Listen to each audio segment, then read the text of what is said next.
Picture this, a man living out his best life in the city of Los Angeles. Every day he gets to go into work and, get his coffee and stuff. Okay, never mind. Right, hold on. Make it look like,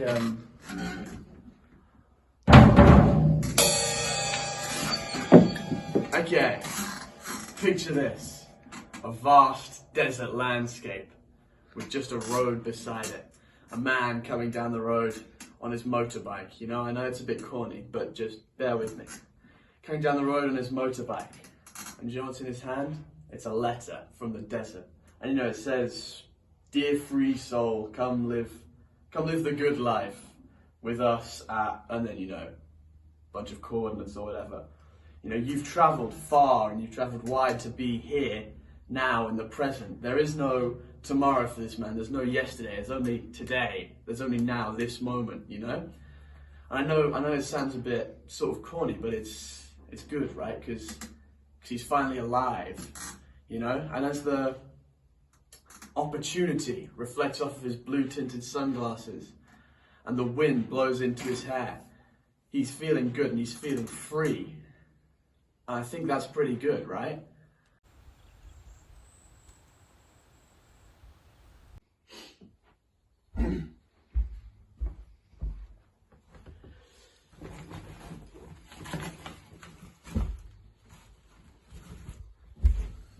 Now, you see, I'm not leaving for any of the normal reasons, right? My parents don't abuse me, they don't neglect me. I'm not addicted to drugs. I'm not in any real danger of violence where I am. The thing is, I'm just bored. Now, this is a map of our gorgeous world. And I often ask people, if you could go anywhere on this map, anywhere, where would it be? People answer New Zealand, Thailand, Italy, the US, who knows? And I always say, then why don't you go there? And I always get a similar answer, jobs, friends, family. People just want to stay in their hometown. And I think that's really stupid. That's what I call the comfort barrier. Because on this side of the comfort barrier, the side we're on, you have all this normality, this regularity. Everything's inside your comfort zone, and everything's kind of fine. But if you can get to that other side, you have personal growth, success, freedom, adventure. Now, the guard of my comfort barrier, he's been retired for quite a while now. He's probably holidaying in New Zealand by now. But I just can't stay here anymore, This is a travel journal of mine. And as you can see, nothing on any of the pages. I'm going to fill this up by the time I'm 16, and then fill 10, 20 more, who knows. Seek adventure. That's what I'm going to do. I can't stay here my whole life. Now, the furthest I've been from England is Boulogne in France. And we went there for 2 days. It was nice, but you see how much more there is. Now, the nicest place I've been is definitely Bath in England. Gorgeous architecture, great food, great people. I loved it. If I ever come back to England, that's where I'll go. Now, you see, I often ask myself, if I was dead tomorrow, would I have any regrets? And the thing is, every time I answer yes. Because I haven't seen all of this. The world is there for our taking, and it might not be there tomorrow. So we should explore it, One day, I'll look back on all this, and I'll say, wow, am I glad I left when I did. Anyways, come, let's look at the rest of the house. That's my mum. She's the best. Even though she's always working, she always manages to keep us together, you know? Making dinner and stuff like that.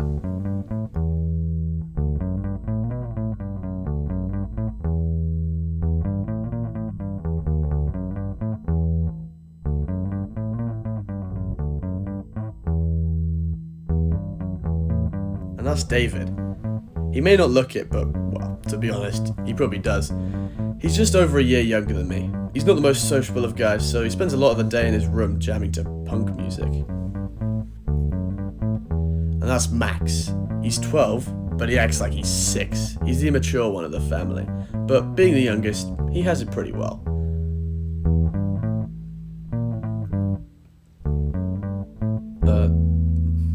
My dad, well, there's not much to say about him. I mean, look at him, he's wearing a dressing gown at 5:23 in the afternoon. You can tell he works a lousy job and he's unhappy.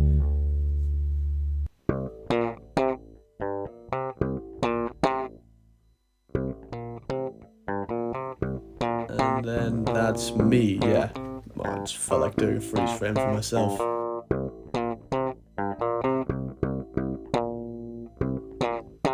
And we're eating, what's it? Oh. What the hell is that camera doing at the table? Well, it's for... This is where I live. What am I supposed to say now? What? I don't know. Oh, no, I've got it. Okay, so it's a nice house in an estate down a cul-de-sac on the western side of a pretty boring town, you know, nothing going on here. It's got 5 bedrooms, you know, mum and dad, of course. Then David has his own room, and me and Max share a room. Well, not really share. He's on the bed and I sleep on the floor. Well, not on the floor, but you know, on a sleeping mat. It's not as bad as it sounds. But yeah, then there's 2 more storage rooms upstairs. Well, storage rooms. They're spare rooms, really. But one of them's filled with instruments. There's a nice patio around the back in the garden. I'd say I do, you know, pretty well here, but not spectacularly, obviously. Otherwise, I wouldn't be, you know, leaving. But yeah, it's. I'm just like making a video explaining why I'm like running away and never coming back, you know? Oh, okay.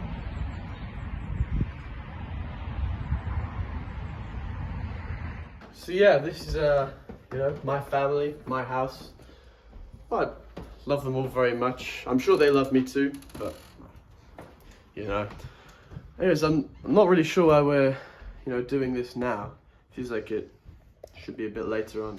Anyways, what do you think this hat, in case you go skiing in the Alps or go to Russia or something?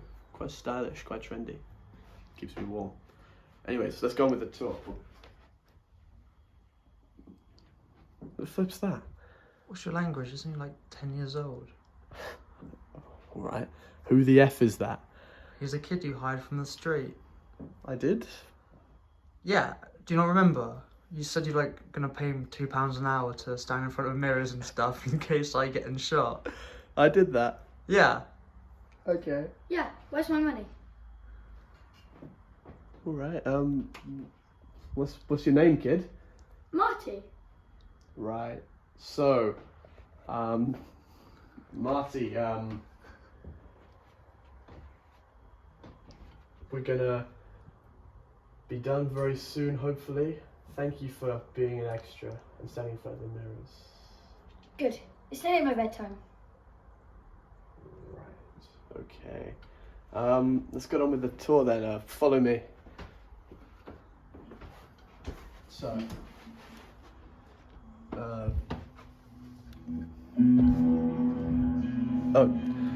Guess whose room this is? Go on, guess. Oh, I don't know, is it Max's? Max's? What? No, it's David's. How'd you know? How long do I have to stand here for? What? How long do I have to stand here for? I don't know. Here, take this. This isn't enough. You owe me 370.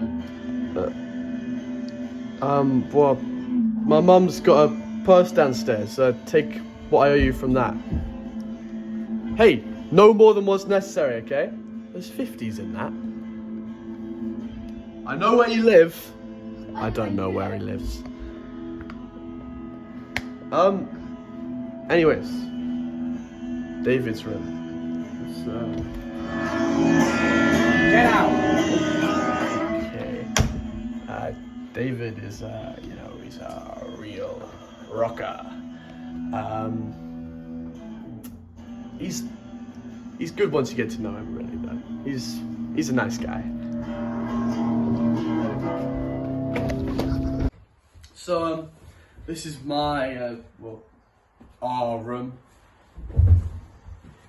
You know, you can see this is my bed down here, all my stuff.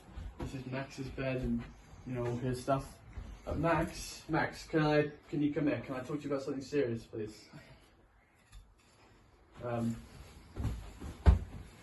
Right. So, maybe tomorrow or the day after, I'm gonna leave. No. God, Jesus. Yeah, I'm gonna go to the Eurostar. I'm gonna live in France for a bit, then see the rest of Europe. I'll eat good food. They say Mediterranean diet's good for you. I'll try not to eat too much though, eh? Speak the language, meet new people. See the world. Then I'll probably go to the land of opportunity, eh? Buy an Iceland flag. What? What? You're going? You're really going? Yeah. Oh, look at you, you're so dramatic. Oh, Yes. It's serious. Yes! When are you leaving? Maybe tomorrow. Oh. This is great news. So, you won't be needing this? Well, no, I guess Yes! that was my favourite bin. So all this, I free rate, it's all mine.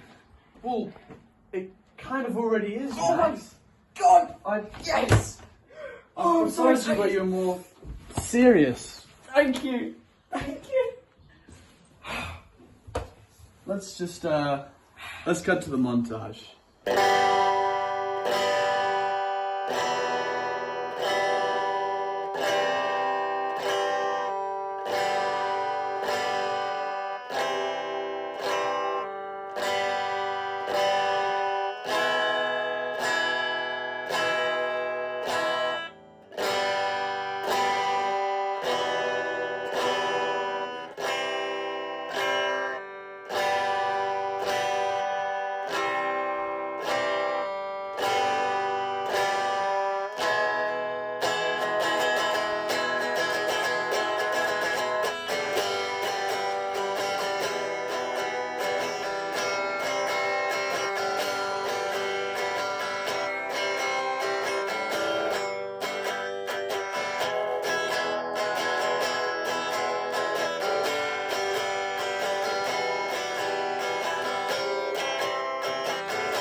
cool, cheeky fact about this place. This house,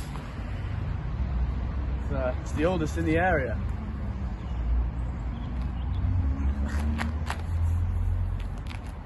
Really? Yeah, it was built in 05 during that real hot summer. To 1905? No, obviously not, you idiot. You can see it isn't. This isn't the oldest house anywhere. 2005. I thought I had a bit of modernist architecture. Well, we'll just scrap this bit. The joke's ruined now, and nothing's happened. Come on, we might as well finish it now. Right, fine. No, you idiot! That's the house that used to be a farmhouse down the road. What are you doing? You obviously can't see the farmhouse past these huge garage. What?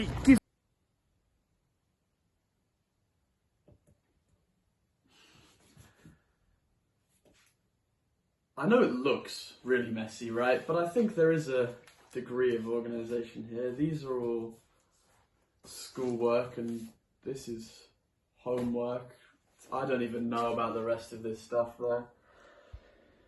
Just look at all this mess. We're children. We should be, you know, letting loose, running wild, being free. Instead we get bogged down with all this work. Primary school's fine.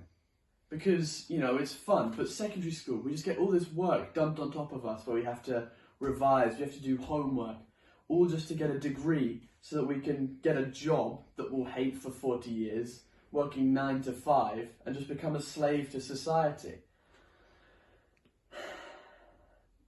It's part of the reason I'm leaving. Where I'm going, I don't need an education, I don't need a job, and I don't need any degrees. I know people who have anxiety and depression because of this. We're children, we should be, you know, adventuring, experiencing life. And instead, this is all we do. Anyways, oh, I've lost my train of thought. Right. It can't have been that important. Right, so let's look at some teachers. Let's start with... Okay. Sorry to start on a bad subject, but here's Mr. Wilson. He teaches physics, unfortunately. It's my worst subject, I mean. But he's a great guy, a really great guy, you know? He tells funny stories like... Fellas. Oh yeah, I forgot to mention, I go to an all-boys school. To be honest, I don't really know why. Let me tell you a story about my last day of school. Summer of 1968. Now, like all good story cliches, it involves a building fire, a drunk man, a game of snooker, and a theft of which I was originally involved. Picture the three of us stood there, hair slicked back, toothpicks in our mouth, 3 filthy suits in our backs, waiting. You see, we'd just left home. Well, not left home so much as run away. An accomplice of mine named Jimmy had convinced us his dad had a car. We were waiting, expecting a Rolls Royce. Flash forward 46 minutes, hair slicked forwards, toothpicks on the ground, filthy suits in our hairy arms, and this green mess turns the corner. Turns out Jimmy's dad didn't own a big boy car. Instead, he'd gone down the road to Mr. Waltz's, old ex-army, and thrown him out and driven down to us. Flash forward, hair frizzy, toothpicks on the ground, suits in the boot, and we set off. Except none of us knew how to drive. Classic. Jim Bob, not Jimmy but stupid Jim Bob, convinced us he could make the journey. 12 yards down the road, he crashes into the pub. What's it called? The Old Fart. Well, who should be there but Mr. Shiniest forehead in the world? Waltz. Beard in his face, snooker cue in his hand, 2 mates behind him. One of them shouts, "Jeep!" I think he meant car, but was too drunk. Anyway, fortunately for me at this stage, the building alight. Petrol. Hurry up. What? Hey, don't interrupt the man. Shut up. You're bored too. I'm trying to learn. Permission to beat him up, sir? Of course. My protege.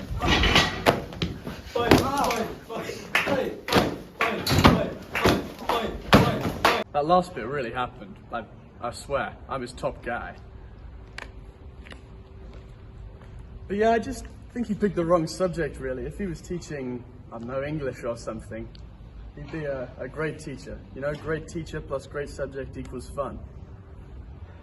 But he's a guy I really respect anyways. He's a top man. Anyways, moving on. Miss Allen. She teaches computing. Oh, You're bored already? Can't say I'm surprised. Anyways, come on. This is Mr. Said. All the seniors worship him. There's a mutual respect that sits between him and all his pupils. Like, the other day, there was some big tough rugby lads all playing out on the playground. He walked along and they all started chanting his name. By the time he got into the other side, half the school was. Jeez. Anyways, let me tell you, the other day in technology, 7 turns, 8 turns, 9 turns. Hey guys, what are you doing? We're playing chicken with the vice and seeing who can take their hand out last. Well, okay, as long as no one gets hurt. Okay, 10 turns, 11. One more. Alfie, that boy in the middle, had to go to A&E about 20 minutes later. Broken wrist. You know what? I can't be bothered to do this. I mean, about school. Let's do something else.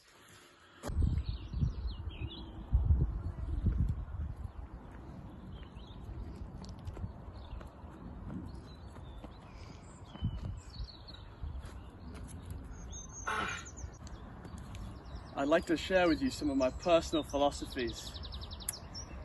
You could say rules, but I think that just sounds a bit too strict, eh? It's more like a code I follow.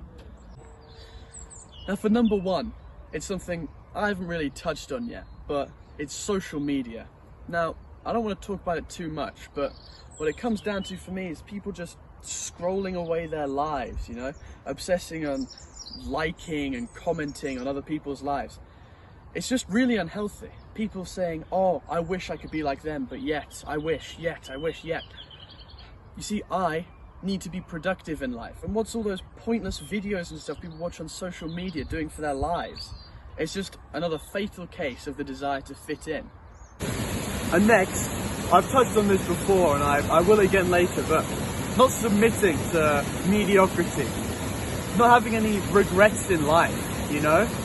Not having some pointless job that gives me nothing but sadness and like a 2-week holiday to show for it. Not having any regrets about living if I died tomorrow. I want to die shaking life's hand, saying, we had a baller of a time while it lasted, you know? Thanks for everything. That's why I treasure happiness above everything else and search for fun everywhere in life. And number 3, I don't want to live a life just ruled by time. Oh, it's 10 o'clock, time to go to bed. 7:30, time for work. I'm hungry, but I can't eat. It's only 10:46. I want to live a more natural life, more true to myself, true to nature, you know? I'll eat when I want. I'll sleep when I want. I'll take walks through the night for all I can. And sleep is awful too, isn't it? A whole third of your life, 8 hours a day, just gone, laying down with your eyes shut. It's terrible. I'll find some other way. I'll train myself or something. You know, a whole third of your life. There's just so much to experience, you see. And number 4, I can't succumb to the chains of life until I know who I really am. I see all these young couples getting married and they just throw themselves in at the deep end because they're rushing to know someone else before they truly understand themselves, you know. For me, I'm gonna wait until I'm at least 19 before I get into any kind of boyfriend-girlfriend relationships because I feel like I'm an adult by then and, you know, 18's too mainstream. But these relationships, these young relationships, they always end up in, you know, 2-month blips, wasted time. And people say that they're healthy because they can, you know, prepare you for a future relationship, but they're really toxic because they're mostly based on, you know, physical attraction to one another. It's not good at all. I think my future self will really thank me for following that rule. Let's say I get married. Already unlikely, I know, but still. Then I have to settle down. Alarm bells are ringing. That's the first really bad news. Well, second actually. The first is the marriage. Then bang, I've got kids. And then I'm chained to a mortgage for the next 20 years of my life. The world is 12,756 kilometers across around the equator. Why should I spend a quarter of my life in the same 20 meters of it, conforming to society, conforming to my family?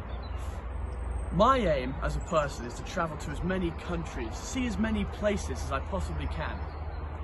Now, I know some people will disagree with me, say I'm just living some fantasy, but I'm just doing the least I can do right now.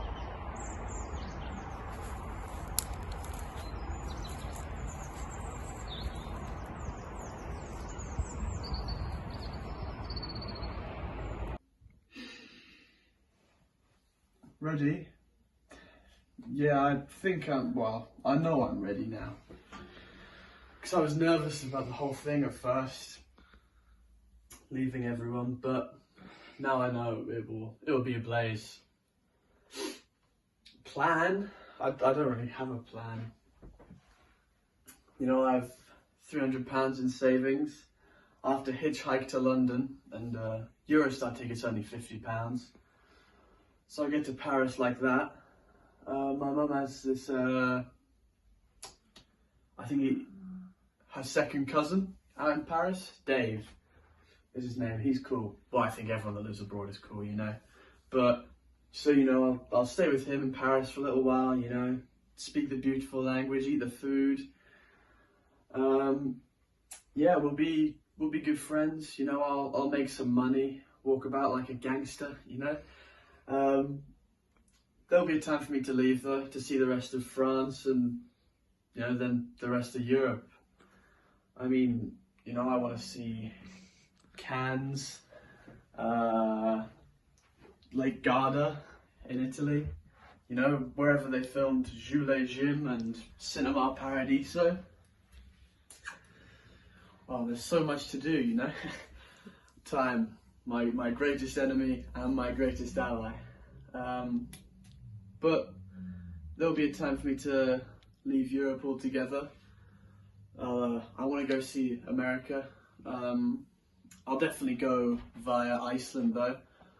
I've always wanted to see Iceland with its, you know, volcanoes, all its fairy tales. It just looks gorgeous. America is my dream, you know, the Grand Canyon, the Statue of Liberty, all of it. I just need to see the world. Yeah, what a wondrous world it is, eh?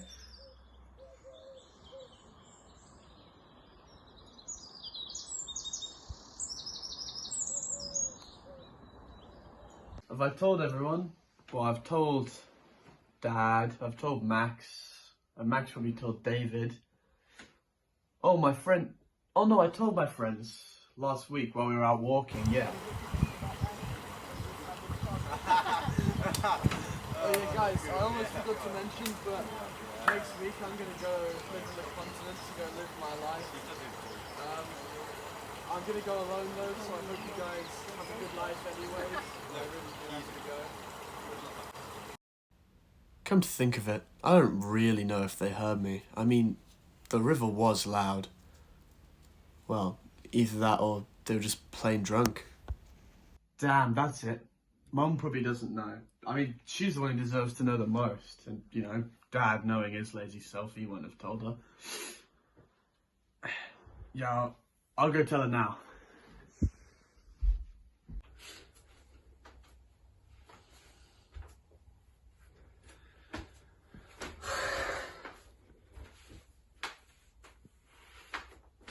I mean, what do I say?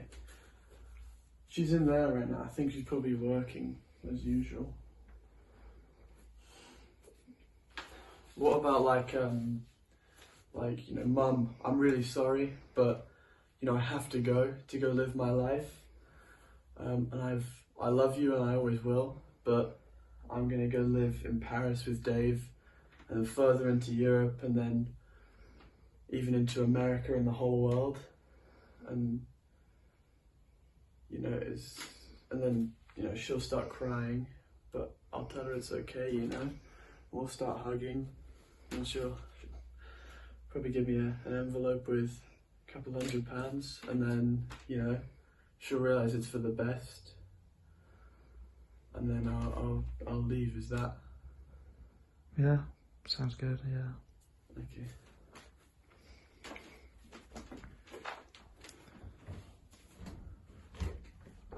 Mum, I have to talk to you about something really important.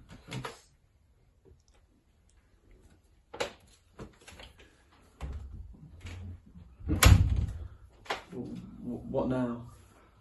I guess you could write her a note. Yeah, maybe.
Mum. Not now, Wes.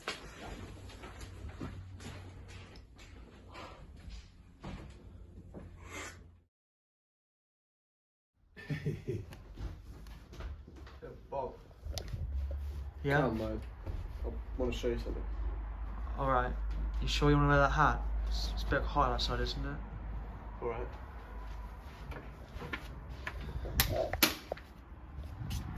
You see, one of the main reasons I'm leaving is just the mediocrity of it all, you know? Just these normal people living their normal lives, with their normal jobs, normal families. I can't stand it. I hate normality. It's one of my least favourite words. Like, I just see these people walking past me like zombies, you know? They've got gravestones in their eyes. I wonder how you can even do that to yourself. Like, I can't even go into town anymore. It's not even worth it for me. Just the same people, the same places. It's just a waste of time. Like, I get on my bus and I see these people going to work and I wonder if they know what they could have been, if they'd dared to be someone, you know? I see these young parents, you know, and I pity them. But at the same time, I just think they're stupid. Because why would you just throw your life away before it's even begun? Tell you what, these people, they're just searching for the easy way out with these jobs.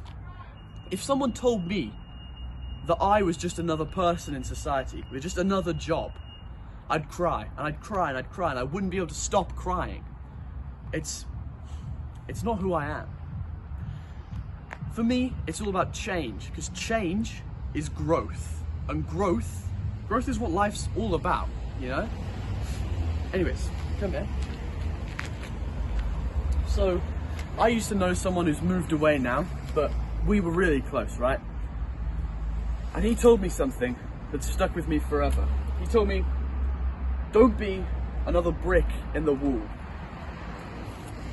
Don't just be another person in society, yeah? Dare to be different. Dare to be special. Dare to be someone remembered in generations to come. Don't just conform to society. Don't conform to anyone. Be who you are, you know? Because you've only got one life, and that's something special. So you've got to live it, you know? That's something to think about.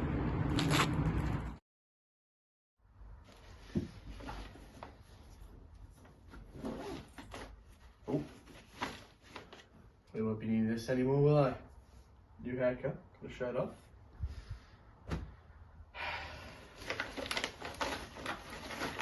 Probably won't be getting a haircut for a few years now, will I? Anyways, I believe I'm done.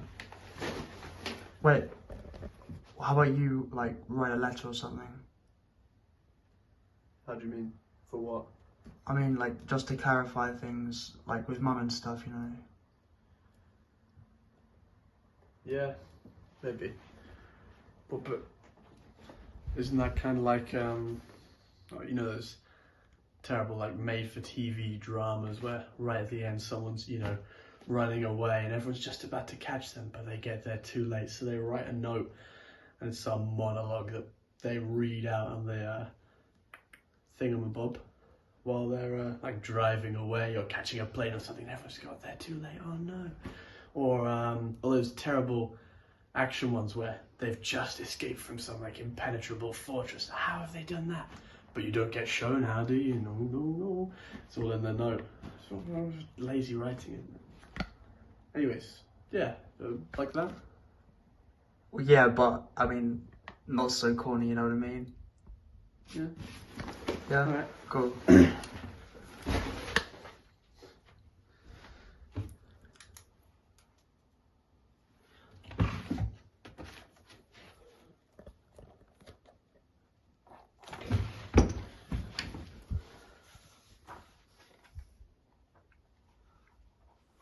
Dear family, but mostly mum, because I like you the most and the rest of you are just okay. I mean, look at you, you're all just terrible. Dad, you never give a damn and you're so lazy I could probably get more out of a brick wall. David, what happened? I thought we used to know each other, but now you're just that stranger living upstairs. And Max, well, look at you, you're just some spoiled little brat. You don't deserve the room or the big double bed. I mean, we have like 3 spare rooms. I guess you kind of all messed it up in the end, didn't you? Brackets. This next bit is for Mum only. Mum, I know you always try your best for us, or so I usually think you do, you know. You cook and clean and keep us alive, but you just work and work and work and work. And that's not good, it's awful. I never see you at all, and when I want to, you just say you're busy. And you go and do some more work and leave us. To be honest, you haven't been living for years now. End brackets. If you haven't caught it already, I'm leaving, and I'm not coming back, ever. I'm going travelling and I'm gonna live. You see, I have a lust for life. I treat every day as if it's my last now. Take that opportunity, be silly, be stupid, see this, see that. Be late on your own terms. You never know, tomorrow fate might seize you up in his black cloak and keep you there for death. I'm not going to be a sheep following the rest of the herd to a life of monotony. Life's for living, not dreaming. I'm here, now. I've reached the golden gates of life and I intend to go in and never come out. Come and join me if you can. I wonder where I'll be this time tomorrow. So, does that answer your questions to why I'm leaving and never coming back? From a man changed, Wes. Right.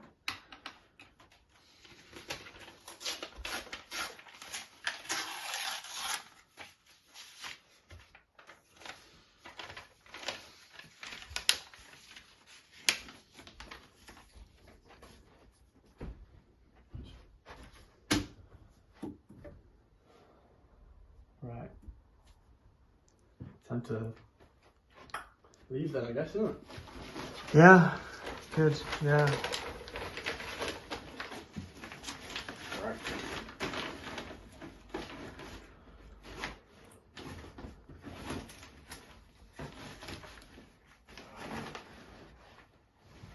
Cool. Okay.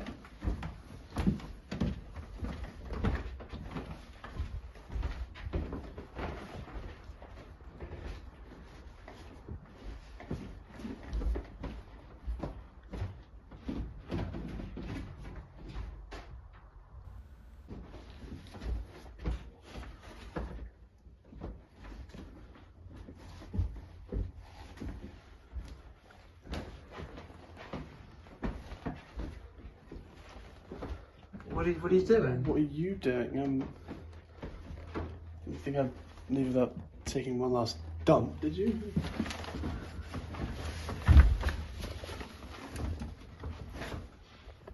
Well, right, I'm going in now, okay? You can... What are you doing? Right, give it here.